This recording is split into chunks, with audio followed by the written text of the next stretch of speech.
I know you were listening in on the NTSB's press conference earlier today. A lot of new details there. What stands out to you? Well, I think, Emily, I'm glad to be here. And I think what stands out to me most is how slow the airplane got on final. It got 30% below the reference speed, which is the minimum speed it should have been at, 50 feet above the runway. So it's hard to imagine what would have allowed the aircraft to slow down that much. So why might that have happened? Well, certainly the NTSB is going to be looking at the aircraft itself to make sure there wasn't something wrong with the aircraft. And they're going to spend a lot of time now that they've had the interviews with the pilots, trying to correlate the data they have from the flight data recorder, the cockpit voice recorder information, which is the conversation in the cockpit, and what the pilots say they did. So the board is going to be trying to correlate that to find out if the pilots perhaps had the wrong mode selected on the aircraft, or were distracted by something, or if there was something else going on.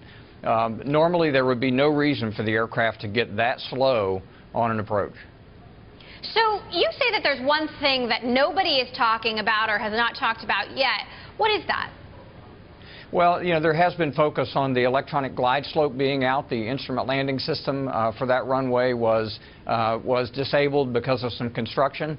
What people don't understand is that there was a backup procedure published for that runway using next-gen technologies that don't require a ground-based system at all, available for that crew to use. So had they decided to do it, they could have selected that procedure and could have flown the aircraft using technology in order to be more stabilized on approach.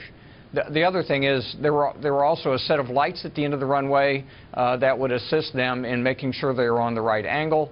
There are onboard systems that can draw a vertical line that gets them to the right point on the runway. So there was lots of electronics that could have helped. But we would expect a basic piloting skill to be able to get the airplane at the right speed at the touchdown point, which in this case is 1,000 feet from the end of the runway.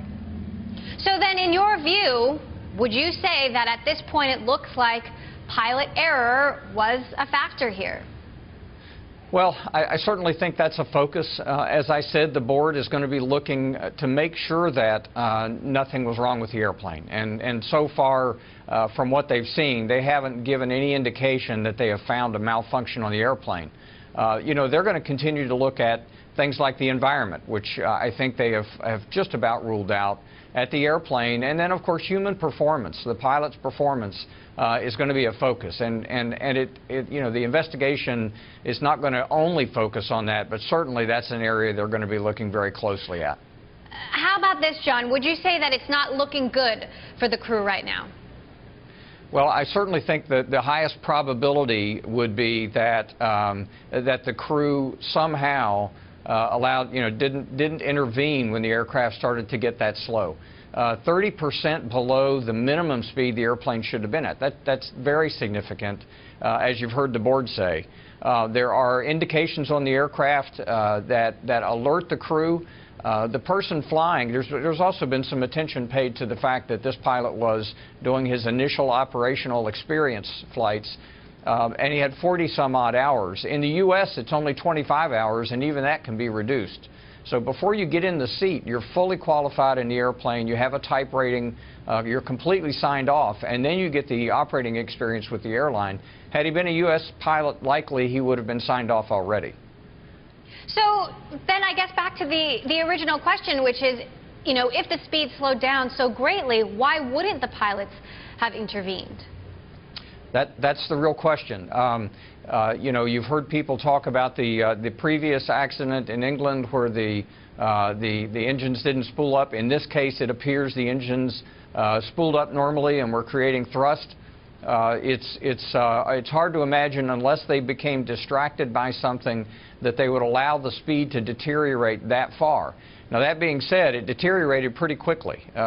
It looked like the airplane, if you look at the video from one of the eyewitnesses, it looked like the airplane pitched up pretty quickly, and so airspeed bleeds off quite quickly in that kind of maneuver. But no matter what, the airspeed was not managed on that approach. Now, there are some critics out there who say that pilots these days rely too much on technology to help land planes. And yet I was speaking with Mary Schiavo earlier, former Inspector General for the Department of Transportation. She seems to think that if the glide slope indicator had been on, that could have prevented this entirely. Where do you weigh in on this? Well, I don't think so. Again,